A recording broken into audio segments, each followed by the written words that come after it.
Welcome back to my channel. আশা করি প্রত্যেকে ভালো আছেন। আজকে আমি আপনাদেরকে একটা মগা রাজবাহিনী দেব।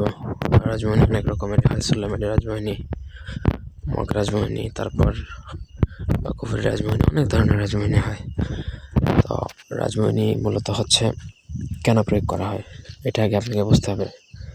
রাজবাহিনী এটা হচ্ছে সকল কাজের কাজই, এক কথায় সকল কাজ করা যায় একটা জিনিস দ্বারা। অনেকে দেখবেন আংটি ব্যবহার করে, গলায় লকেট ব্যবহার করে, সেই লকেটের মধ্যে কোনো কিছু খোদাই করা থাকে। বিষয়টা কি? তো যারা রাজবাহিনীর মর্ম বুঝে গেছে একবার, তার আর সেকেন্ড কিছু লাগে না। ঠিক আছে, একটা রাজবাহিনীর সাথে থাকা মানে মনে করেন আপনি সব কিছুই পাবেন। ব্যবসা বাণিজ্য, চাকরি বাকরি, সকল কিছুতে উন্নতি হবে।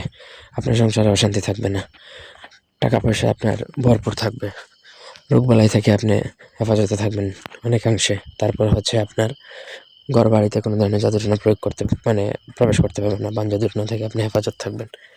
এই ধরনের সকল সমস্যার সমাধান হয় একটা রাজবাহিনীতে।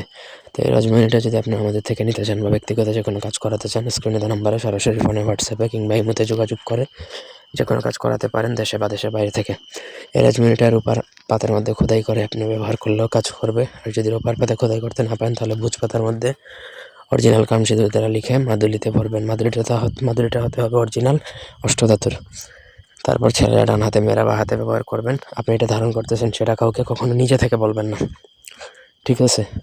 ধারণ করার পরে আপনি বুঝতে পারবেন যে এটার ফলাফল কী বা এটার রেজাল্ট কীরকম। আপনি জাস্ট অবাক হয়ে যাবেন এটা ধারণ করার পর, যে আসলে এটা কী, এত শক্তিশালী রাজবাহিনী এটা যে আপনার কল্পনার বাইরে। এই ছিল আজকের ভিডিও। ধন্যবাদ সবাইকে।